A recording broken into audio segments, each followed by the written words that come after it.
Standard 10th, subject English, Unit 4, Textual Grammar Part 2. Good morning friends. આપણે ગયા લેક્ચરમાં part 1માં આપણે V1, V2, V3, V4, V5 અને V6 એ ઉપરાંત C2 અને C3 કરેલા. આજે આપણે C4 એટલું યાદ રાખીએ કે જે પણ ટોપિક હું ચલાવીશ એ બોર્ડની પરીક્ષામાં પૂછાતો હોય એ જ હશે. એટલે દરેકે દરેક સેન્ટેન્સ દરેકે દરેક ટોપિકને બરાબર સમજવાનું. અહીં એવું કીધું છે કે સમ સ્ટેટમેન્ટ્સ, કેટલાક વાક્યો about the creation of mother R given. અહીં કેટલાક વાક્યો માતાના સર્જન માટેના આપેલા છે. સે weather they are true or false. કહો કે તે સાચા છે કે ખોટા. ઇફ ફોલ્સ, જો ખોટા હોય, correct and rewrite them in the space provided. ખાલી જગ્યા આપણને આપી છે, જો વાક્ય ખોટું હોય તો સુધારીને ફરી લખો. Number 1, mothers have self curing power. માતાઓમાં સ્વ ઇલાજની શક્તિ હોય છે. તો સ્ટેટમેન્ટ ઇઝ ટ્રુ, વાક્ય સાચું છે. The good lords easily decided on how and where two put the 3 pairs of eyes. ભગવાન સરળતાથી નક્કી કરી શક્યા કે કેવી રીતે અને ક્યાં આંખની ત્રીજી જોડ મૂકવી. તો પાઠને આધારે કહીએ તો ભગવાનનો પ્રશ્ન એ જ હતો કે તેની ત્રીજી આંખની પેર જે છે એ ક્યાં મૂકવી અને કેવી રીતે મૂકવી. તો વાક્ય સુધારવું પડશે આપણે. The 3 pairs of eyes was a big problem for the good Lord. The 3 pairs of eyes, the આંખોની ત્રીજી જોડ, was the only big problem, મોટી સમસ્યા હતી. શેના માટે? For the good lord. હવે ત્રીજું વાક્ય જુઓ. Mothers eyes quickly understand the feelings and emotions of her children. માતાની આંખો તેની લાગણીઓને અને ભાવનાને, બાળકોની લાગણી અને ભાવનાને એની માતાની આંખો ઝડપથી સમજી જાય છે. સ્ટેટમેન્ટ ઇઝ રાઇટ, વાક્ય સાચું છે. એટલે આપણે કંઈ કરીશું નહીં. ધ ટીયર્સ એટલે આંખના આંસુ ઓફ મધર આર ઇનકમ્પેરેબલ. ઇનકમ્પેરેબલ એટલે જેની તુલના ન થાય તેવું અતુલ્ય. તો માતાની આંખોના આંસુ એ અતુલ્ય છે. તો વાત સાચી છે. The sentence is right. The tears of mother are for joy as well. માતાના આંખો એ આનંદ માટે પણ છે. આનંદ અને ખુશ વ્યક્ત કરવા માટે પણ છે. વિધાન સાચું છે. Statement is right. Mother really needs so many things to manage her kitchen. માતાને પોતાના કિચનમાં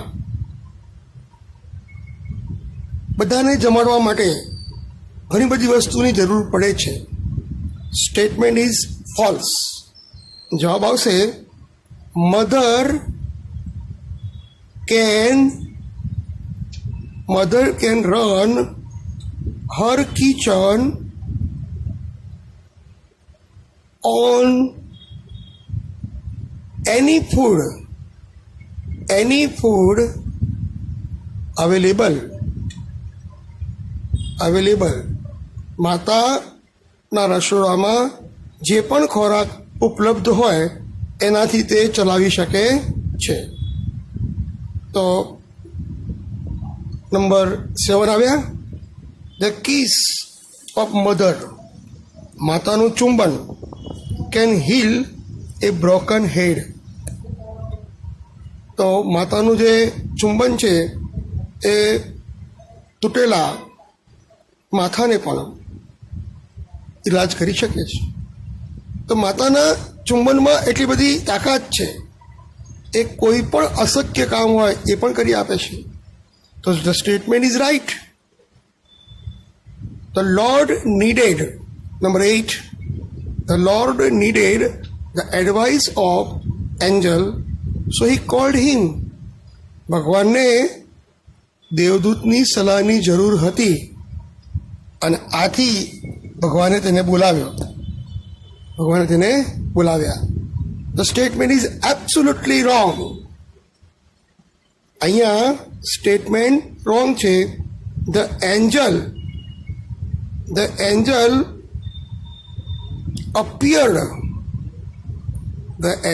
appeared when the Lord was working.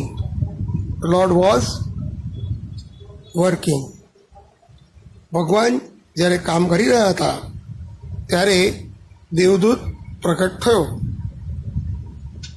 9મું વાક્ય જોઈએ. The good lord created the perfect model of mother in a day. જો ભગવાને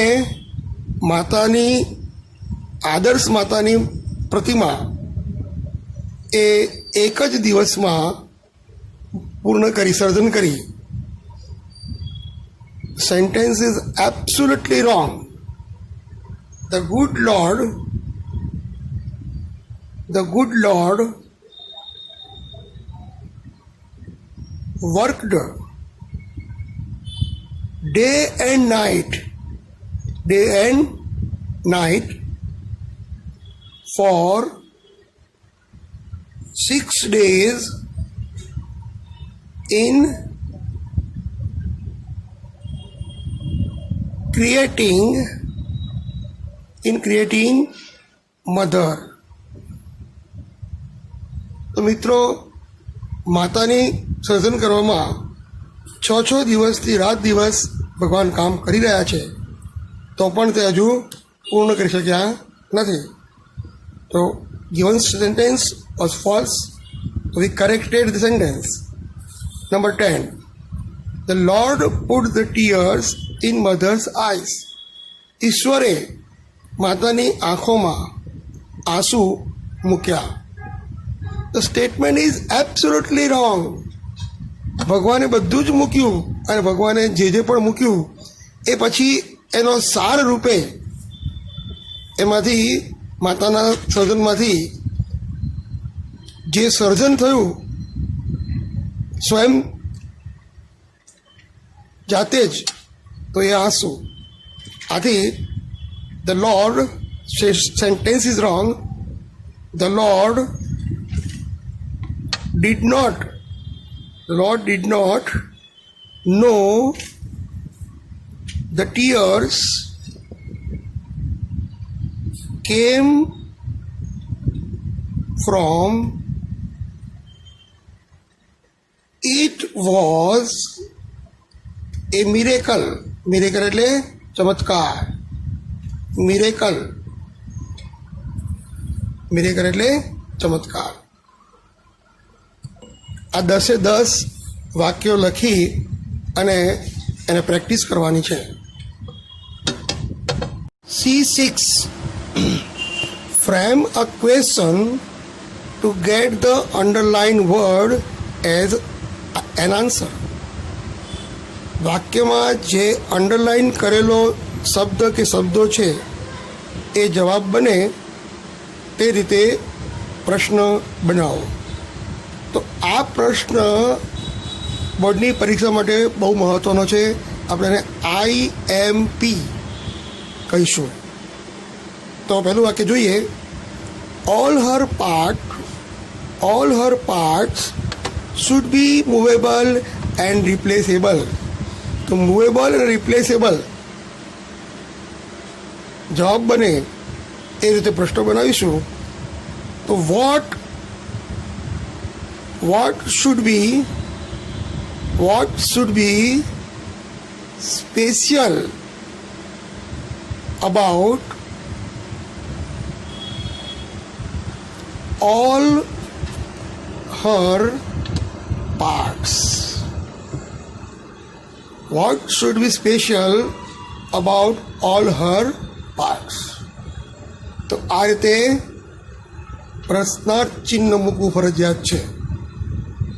તો કયા ભાગ એ એના જે શરીરના અંગો કેવા છે, એની વિશિષ્ટતા શું છે? What should be special about all her parts, તેની અંગો વિશે વિશિષ્ટતા શું છે? બીજો પ્રશ્ન. A mother's kiss can cure everything from a broken leg to a broken heart. તો અહીંયા પ્રશ્ન બનાવવાનો છે અને એના માટેના જે જવાબ એ broken leg to a broken heart. તો આપણે એ મૂકીએ કે what can a mother's kiss cure. માતાનું ચુંબન કઈ વસ્તુઓનો કયા પ્રોબ્લેમનો ઈલાજ કરી શકે છે? તો અહીંયા કે કયા વસ્તુનો? From broken leg to broken heart. આગળ જુઓ. Number 3. The Lord was thinking about 3 pairs of eyes. ભગવાન આંખોની 3 જોડ વિશે વિચારી રહ્યા છે. તો અહીંયા 3 pairs of eyes એ આપણે જવાબ જોઈએ છે. તો what was the Lord thinking about? ભગવાન શેના વિશે વિચારી રહ્યા છે? The Lord wanted the mother to have 6 pairs of hands. The Lord ભગવાન ઈચ્છતા હતા કે માતાને હાથની 6 જોડ હોય. તો આપણે પ્રશ્ન બનાવવાનો છે, એમાં 6 પેર ઓફ હેન્ડ્સ એ જવાબ બનવો જોઈએ. તો what did the lord want the mother to have? What did the Lord want the mother to have? ભગવાન માતામાં શું મૂકવાનું ઈચ્છતા હતા? Number 5. The angel moved his finger across the cheek of models and knew that the model of mother was very shocked. તો એન્જલે આંગળી ફેરવી માતાના ગાલ ઉપર અને ચકાસ્યું કે માતા ખૂબ જ નરમ અથવા તો પોચા છે. તો અહીંયા કઈ રીતે એન્જલને જાણ્યું કે માતા મૃદુ છે? How did the angel know that the mother was very soft. Mother was very soft. તો દેવદૂતને કઈ રીતે ખબર પડી કે માતા અત્યંત મૃદુ છે? Number 6, angel requested the lord to go to bed. તો ટુ ગો ટુ બેડ, સૂવા માટે વિનંતી કરે છે. તો એન્જલે ભગવાનને કઈ વિનંતી કરી? તો what did the angel request the lord.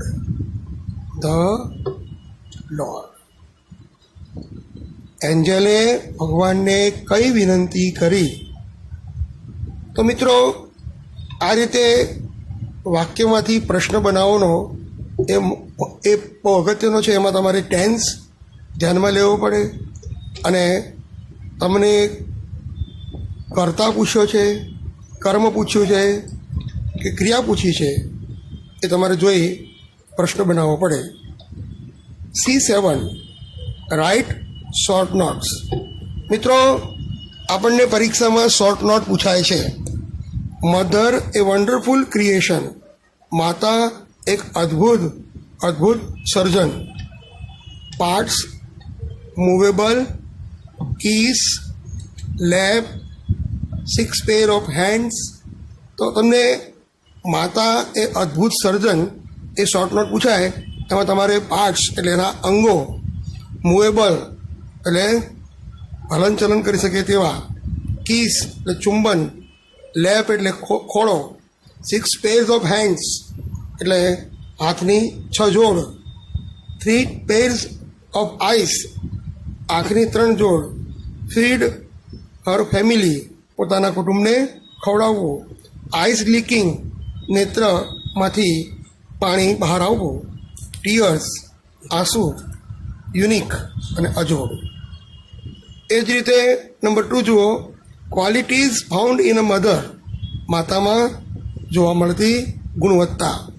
તો કિસ ચુંબન, ક્યોર બ્રોકન હાર્ટ હૃદય તૂટી ગયું હોય તો એનો ઈલાજ, હીલ હર સેલ્ફ પોતાની જાતે પોતાનો ઈલાજ કરે, feed a family of 6 members 6 સભ્યોનો કુટુંબ પણ સરળતાથી ચલાવે, રીઝન એટલે કારણ, આર્ગ્યુ દલીલ, કોમ્પ્રોમાઇઝ સમાધાન, મેનેજ 9 years ઓલ્ડ ચાઇલ્ડ 9 વર્ષના બાળકને બધી જ રીતે એને સેવા કરે, સ્ટ્રોંગ અત્યંત સખત, એન્ડ્યોરન્સ સહનશક્તિ, અને ટફ અત્યંત